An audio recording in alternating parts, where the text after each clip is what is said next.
ಒಂದು ಕಾಲದಲ್ಲಿ ಸಿರಿವನ ಎಂಬ ಅರಣ್ಯದಲ್ಲಿ ಎಲ್ಲ ಪ್ರಾಣಿಗಳು ಸಂತೋಷದಿಂದ ವಾಸಿಸುತ್ತಿದ್ದವು. ಆ ಅರಣ್ಯದಲ್ಲಿ ಹುಲಿ ರಾಜ, ಆನೆ ಮಂತ್ರಿ, ಸಿಂಹ ಸೇನಾಧಿಪತಿ, ನರಿ ಉಪದೇಶಕ ಹಾಗೂ ಚಿನ್ನಿಕಾಳು ಹೆಜ್ಜೆಯ ಹಕ್ಕಿ ಸುದ್ದಿಗಾರಿಯೂ ಇದ್ದಳು.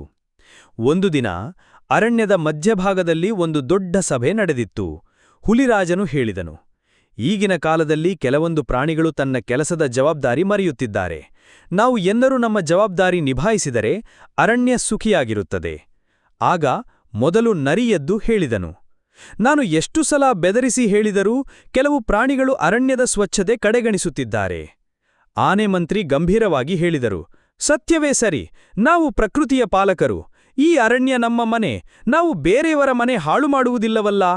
ಆಗ ಚಿನ್ನಿ ಪುಟ್ಟ ಹಕ್ಕಿ ಹೇಳಿದಳು, ನಾನು ನಿತ್ಯವೂ ನದಿಯ ಬಳಿ ಹಾರಿ ಮೂಡುತ್ತೇನೆ. ಕಾಗದ, ಪ್ಲಾಸ್ಟಿಕ್ ತರಹದ ವಸ್ತುಗಳು ತುಂಬಾ ಸೇರುತ್ತಿವೆ. ಇದು ನಮಗೆ ಅಪಾಯವಾಗಬಹುದು. ಇದನ್ನು ಕೇಳಿದ ನಂತರ ಎಲ್ಲ ಪ್ರಾಣಿಗಳು ತಾವು ಮಾಡುತ್ತಿರುವ ತಪ್ಪುಗಳನ್ನು ಅರಿತುಕೊಂಡವು.